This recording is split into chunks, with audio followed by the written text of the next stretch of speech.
Students, today I will teach you prepositions. So as you know about the definition of the preposition. Prepositions are words which are placed before a noun.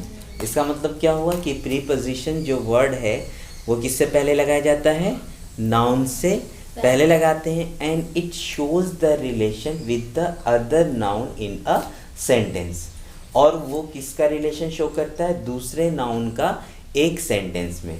जैसे for example मैं आपको समझा रहा हूँ एक sentence से and you can understand with the example. आप example से इसको समझ जाएंगे. The bottle is on the table. जो बॉटल है वो किसके ऊपर है? टेबल पर है. तो अगर हम पूरा सेंटेंस देखें तो क्या लिखा हुआ है? द बॉटल, एक नाउन आया इज़, फिर इज़ का हमने यूज़ किया, फिर ऑन द टेबल. तो अगर आप इसमें समझेंगे तो आपको दिखाई देगा जो वर्ड ऑन है ON, ये एक प्रीपोजिशन है और ये प्रीपोजिशन किससे पहले लगाया गया है? टेबल से पहले. किससे पहले लगाया गया है? टेबल से. और टेबल क्या है? एक नाउन है. टेबल क्या है? एक नाउन. तो डिफिनेशन सही हो रही है ना. The prepositions are word which are positioned या प्लेस्ड बिफोर अ नाउन. तो नाउन से पहले लगा है, टेबल से पहले आपने ऑन का यूज़ किया है. और ये जो है ये नाउन, एक नाउन दूसरे नाउन के रिलेशन को भी बता रहा है कि टेबल कहाँ पर है, टेबल की पोजीशन क्या है. तो क्या टेबल और बॉटल दोनों एक दूसरे से नहीं जुड़ रहे हैं कि बॉटल की पोजीशन टेबल से क्या है? तो बॉटल की पोजीशन टेबल के ऊपर है. जैसे मान लो बॉटल है तो बॉटल किस जगह पर है. तो एक नाउन से दूसरे नाउन का रिलेशन भी बता दिया गया कि एक नाउन दूसरे नाउन की किस पोजीशन पर है. तो आई थिंक आप समझ में आ गया होगा. यहाँ पर बच्चे मैं आपको बता दूँ, यहाँ पर कुछ जो है बहुत ही वेल नोन प्रीपोजिशंस होते हैं, जो जानने वाले प्रीपोजिशन होते हैं. वो क्या होते हैं? On, beside and in. तो ये होता है position of noun. Position of noun मतलब अगर आप ऑन बोल रहे हैं तो किसी नाउन की पोजीशन किस जगह पर है. जैसे हम बोल दिए कि माई सेलफोन इज़ इन अलमीरा या कबर्ड. तो इसका मतलब क्या होगा कि मेरा सेलफोन जो है वो अलमारी के अंदर है. My pens are in my bag. तो मेरे पेन कहाँ हैं? बैग में है. तो जब नाउन की पोजीशन बनानी होती है तो बहुत से हैं, ऐसी कोई बात नहीं. ऑन है, इन है, ठीक है, और बिसाइड है. तो ऑन, इन और बिसाइड का अगर हमें एग्जाम्पल देना है तो हम कैसे बोलेंगे? जो पहला एग्जाम्पल था the bottle is on the table. पहला एग्जाम्पल क्या था? The bottle is on the table. Second अगर हम एग्जाम्पल देखें इन का, तो इन में बोल सकते हैं कि the students are in the classroom. आखिर बच्चे हैं, क्लास के अंदर है, तो बच्चे भी तो नाउन है और रूम भी नाउन है. तो एक नाउन का दूसरे नाउन से रिलेशन आ रहा है समझ में कि ये नाउन से मतलब जो बॉयज़ हैं, जो स्टूडेंट्स हैं, जो नाउन है वो दूसरे नाउन के किस जगह पर है? अंदर है, बाहर है, ऊपर है, नीचे है. तीसरा बोला गया है बिसाइड. बिसाइड मीन्स होता है बगल में. बिसाइड मीन्स क्या होता है? बगल में. जैसे देखो कुमकुम इज सिटिंग बिसाइड साक्षी. आया समझ में? जैसे बगल में, कोई किसी के बगल में. तो इस ये भी एक नाउन है, कुमकुम भी एक नाउन है, साक्षी भी एक नाउन है. तो कुमकुम जो है साक्षी के बगल में ही तो बैठी हुई हैं. तो अब दूसरा बच्चे, ये तो नाउन हमें समझ में आ गया. अब हम ले लेते हैं टाइम के लिए. 15 मिनट्स की वीडियो है, इसके बाद आप लोगों को जो है मैं समझा दूँगा उस तरह से, ठीक है. फॉर, टिल एंड बाय, ये टाइम के लिए होता है. टाइम हम यूज़ करते हैं, जैसे बोलते हैं कि मैं 7 बजे सुबह उठ जाता हूँ, ठीक है. 6:30 बजे तक फ्रेश सब हो जाता हूँ. 6 बजे तक एकदम कपड़ा वपड़ा पहन के तैयार, और 5:30 बजे तक एकदम ग्राउंड में पहुँच जाता हूँ और 5 बजे से मैच खेलना शुरू कर देता हूँ. हुआ ना टाइम. तो अगर आपको बोलना है कि मैं सुबह 5 बजे उठता हूँ तो कैसे बोलेंगे? I get up at 7 in the morning. यही बोलते हैं ना, I get up at 7 in the morning. तो ये क्या हुआ? आपका at आया या नहीं आया? आ गया टाइम के लिए. मेरे पापा शाम के 5 बजे तक आ जाएंगे, ठीक है. दिल्ली गए हैं घूमने के लिए, वहाँ से कुछ सामान वामान भी लेकर आएंगे, 5 बजे तक आ जाएंगे। इसका मतलब 5 बजे तक आ जाएंगे, मतलब ये टाइम है, मतलब 11 बजे, मतलब उससे ज़्यादा लेट नहीं होंगे, इतने बजे तक आ जाएंगे। ठीक है, तो फॉर भी होता है, टिल भी होता है, ये सब। टू एंड टूवर्ड्स ये होता है डायरेक्शन के लिए। टू एंड टूवर्ड्स किसके लिए होता है? डायरेक्शन के लिए। अच्छा एक बात बताओ, टू और टूवर्ड्स में अगर हमें दोनों यूज़ करना है, जैसे कि हम हैं आजमगढ़ में, सिधारी में हैं, अगर हम नरौली जा रहे हैं या हम नरौली की तरफ जा रहे हैं, दोनों में फ़र्क है। अगर हम नरौली जा रहे हैं तो हम बोलेंगे I am going to Narauli, क्योंकि नरौली एक अलग जगह हो गई। लेकिन अगर नरौली की तरफ जा रहे हैं, उस दिशा में जा रहे हैं, तब हम क्या बोलेंगे? I am going towards Narauli, मतलब नरौली की दिशा में जा रहे हैं, नरौली नहीं, बल्कि हम तो कहीं और जा रहे हैं, लेकिन दिशा वही है, उधर ही से होकर जाएंगे। ठीक है, तो प्रीपोजिशन ऑफ टाइम भी होता है, preposition of position of noun भी होता है, मतलब एक नाउन से दूसरे नाउन की पोजीशन के लिए भी हम प्रीपोजिशन का यूज़ करते हैं या नहीं करते हैं? ऑन करते हैं, इन करते हैं, ऐड करते हैं। इसी तरह से हम टाइम के लिए भी प्रीपोजिशन का यूज़ करते हैं, और इसी तरह हम डायरेक्शन के लिए भी हम यूज़ करते हैं। यहाँ पे लेट्स प्रैक्टिस है, इसको रहने देते हैं। Let's learn types of preposition of special relationship. Words that refer to place and position are known. देखो, कोई वर्ड्स जो रिफ़र करता है प्लेस को या पोजीशन को। प्लेस मतलब अंदर है, बाहर है, ऊपर है, नीचे है, साइड में है, बगल में है, पीछे है। ठीक है, तो ये क्या होगा? ये पोजीशन हो जाएगा। और प्लेस का मतलब क्या है? दिल्ली में है, मुंबई में है, गांव में है, शहर में है। आ रहा है समझ में?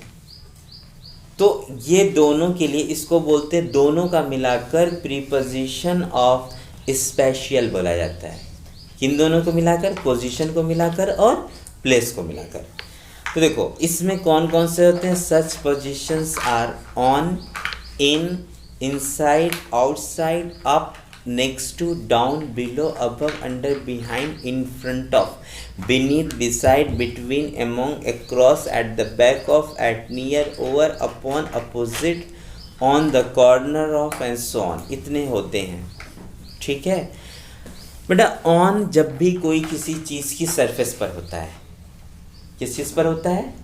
सरफेस मतलब आपको पता है ना, किसी चीज़ की सतह है, जैसे बेंच के ऊपर हो गया, ठीक है, दीवार के ऊपर हो गया। जैसे कोई भी सामान किसी चीज़ के किसी एक सरफेस के ऊपर रखा हो, तो हम क्या यूज़ करेंगे? ऑन। जैसे ऐसे समझ लो, जैसे अगर हम बोलेंगे कि my book is on my bag, तो इसका मतलब आपकी बुक आपके बैग के अंदर है या बैग के ऊपर है? इसका मतलब होगा कि बैग के ऊपर है, क्योंकि ऑन हमेशा किसके लिए होता है? किसी भी सरफेस के लिए होता है। तो इन किसके लिए होता है? जब कोई चीज़ चारों तरफ से पैक होती है। जैसे ये रूम है, क्लासरूम का एग्जाम्पल ले सकते हो, बैग का एग्जाम्पल ले सकते हो, फ्रिज का एग्जाम्पल ले सकते हो, अलमारी के। क्योंकि अगर आप कोई चीज़, if you are keeping eggs in your fridge, अगर फ्रिज के अंदर आप अंडा रख दिए, ऐसे रखना नहीं चाहिए, अगर रख दिए तो वो चारों तरफ से उसमें पैक है या नहीं है? अगर आप रूम में हैं तो इनसाइड आउटसाइड है बच्चे। अप किसी भी चीज़ के ऊपर की जो पोजीशन होती है वो अप होता है। नेक्स्ट टू पास होता है, डाउन नीचे होता है। Below and above, below and above किसी चीज़ के जस्ट ऊपर या नीचे को कहते हैं। अंडर जो होता है वो किसी चीज़ के नीचे तो होता है, जैसे कोई चीज़ इन है और कोई चीज़ अंडर है, तो इन मतलब वो चारों साइड से उसके अंदर है, और अंडर का मतलब होता है सिर्फ ऊपर की साइड से। जैसे हम एग्जांपल आपको ऐसे समझाएं कि जैसे कि आपके घर एक बेड है आपका, और आपने बेड के नीचे जो है अपना शूज़ उतार दिया, तो ऊपर से तो बेड है लेकिन चारों तरफ से वो खुला हुआ है, ऐसा हम समझ सकते हैं इसको। या कोई एक बच्चा है, बारिश हो रही थी, वो क्या किया, एक पेड़ के नीचे खड़ा हो गया, तो ऊपर तो उसके शेल्टर है, ऊपर से तो ढका है, लेकिन चारों तरफ से खुला हुआ है, चार साइड से, तो इसलिए अंडर इसको बोलते हैं। और इन जो होता है, जैसे हम कहें कि I am in the room, तो इन द रूम मतलब हमारे ऊपर भी छत होती है, सीलिंग होती है, नीचे हमारा फर्श फ्लोर होता है और 4 साइड की वॉल होती है। भले ही एंट्री के लिए आपको जगह दी गई है, तो जब चारों ऊपर नीचे से पैक होता है तो इन हो जाता है। और सिर्फ एक तरफ से ऊपर और फिर नीचे, है ना, तो ये होता है हमारा अंडर। बिहाइंड मतलब स्टूडेंट्स होता है किसी भी चीज़ के पीछे, जैसे दरवाज़ा है, दरवाजे की कोई चीज़ पीछे है, वॉल है तो वॉल की कोई पीछे है। जैसे कभी कभी बचपन में क्या होते हैं, छोटे जो बच्चे होते हैं वो आइस पाइस खेलते हैं ना, तो आइस पाइस खेलते हुए वो किसके पीछे, पर्दे के पीछे छुप जाते हैं, तो वो भी बिहाइंड हो जाएगा। दीवार के पीछे छिप जाते हैं तो वो बिहाइंड हो जाता है। इन फ्रंट ऑफ का मतलब होता है सामने, जैसे बिहाइंड मीन्स पीछे होता है, उसी तरह इन फ्रंट ऑफ का मतलब सामने होता है। जैसे हम कहीं जा रहे हैं और हमारे सामने एक बिल्डिंग है, हमारे सामने क्या है, एक बिल्डिंग है, तो हम बोल सकते हैं ना, अब जैसे मान लो कि आपका स्कूल ले लेते हैं, क्रॉस वैली इंटरनेशनल स्कूल, आप अब अपने स्कूल के सामने खड़े हैं तो आप बोल सकते हैं कि I am in front of cross valley international school, ठीक है। अब ये हो जाता है फिर बीनीथ। बीनीथ जब कोई चीज़ किसी के नीचे दबी होती है। बिसाइड मतलब हमने अभी आपको पहले बताया था बगल में, जैसे आप हैं, आप अपने फ्रेंड के बगल में बैठते हैं या कोई किसी के बगल में खड़ा होता है, ठीक है। जैसे कि हिंदी के टीचर हैं, है ना, और हिंदी के टीचर जो हैं प्रिंसिपल साहब के बगल में खड़े हैं, तो बोल सकते हैं ना कि माई। So students we can say that Anil sir is standing beside, बगल में हो गया, बिसाइड प्रिंसिपल सर। नेक्स्ट लिखा है बिटवीन। बिटवीन हमेशा दो लोगों के बारे में, जैसे आपको हम समझा दें, एक होता है अमंग और एक होता है बिटवीन, ठीक है। मेरे पास 10 रुपये थे, मैंने 2 लोगों में बांट दिए, ठीक है, तो बांट देते हैं अनुराग में और आनंद में। तो आई, है ना, distributed 10 rupees between Anurag and Anand, ठीक है। लेकिन अमन की क्या कहानी है, उसमें 2 लोग नहीं रहेंगे, उसमें सिर्फ प्लूरल रहेगा, ठीक है। तो बोल सकते हैं कि the head master distributed sweets among the students. तो स्टूडेंट्स तो 2 नहीं है ना, स्टूडेंट्स क्या हैं, सिर्फ हमारे प्लूरल हैं। इसी तरह बच्चे बिटवीन अमंग भी हमने बता दी। अक्रॉस, अक्रॉस मतलब होता है इस साइड से उस साइड, ठीक है, जैसे इस पार से उस पार। जब जैसे हम कोई काम करते हैं और उस काम में इस पार से उस पार आता है, जैसे देखिए अगर मैं आपको इसको समझाऊं तो ये क्या है, जैसे कि ये एक रोड है या ये एक नदी है, अगर मैं इसको तैर रहा हूँ, है ना, या चल के जा रहा हूँ, अगर नदी होगी तो चल कर जाऊँगा, रोड होगा तो तैर के जाऊँगा, ठीक है। तो मैं इसको बोल सकता हूँ ना कि I swim across the river.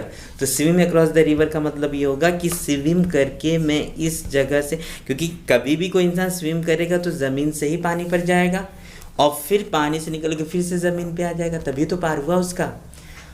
तो यही है ना कि I swim across the river, ठीक है। अब हम बोलेंगे there is a shop across the road, मतलब रोड के आपको उस पार जाना पड़ेगा। आगे है नियर है, ओवर है, अपॉन है, ये मैं आपको समझाऊंगा आगे। कुछ एग्जांपल्स दिए बच्चों यहाँ पर। Meet me at the bus stop. Working place के लिए हमने क्या बोला था, at school, at bus stop, at railway station. बताए हैं आपको कभी भी कि जो वर्किंग प्लेस होती है या छोटी मोटी जगह होती है, जैसे कि छोटे मोटे गाँव, जैसे at Sathiyaon, at Sidhari, at Raidopur, ठीक है, at bus station, at movie theatre, at school.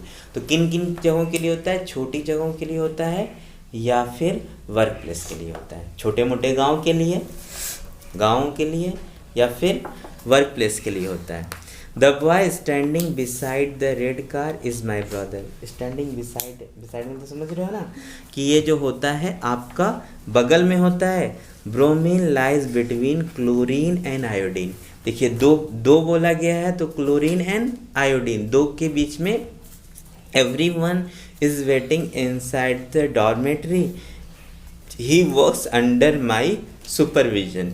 यहाँ पे अंडर का मतलब होता है कमांड की बात हो रही है। फिर है लुक बिहाइंड यू, पीछे अपने देखो। The car is park near the shop just round the corner. He sat down on the floor, floor का मतलब फ्लोर तो खुद ही एक सतह होती है, एक सरफेस होता है, इसलिए ऑन का यूज़ किया है। There was a use fountain in front of the hotel, ये मैंने आपको बताया था कि अगर है तो ये फाउंटेन क्या है, होटल के जस्ट सामने है, ठीक है। आगे है the bird perch on the corner of the bench, तो बेंच भी एक सरफेस होती है, अगर वो चिड़िया वहाँ बैठेगी तो ऑन हो जाएगा। Well students, have a good day.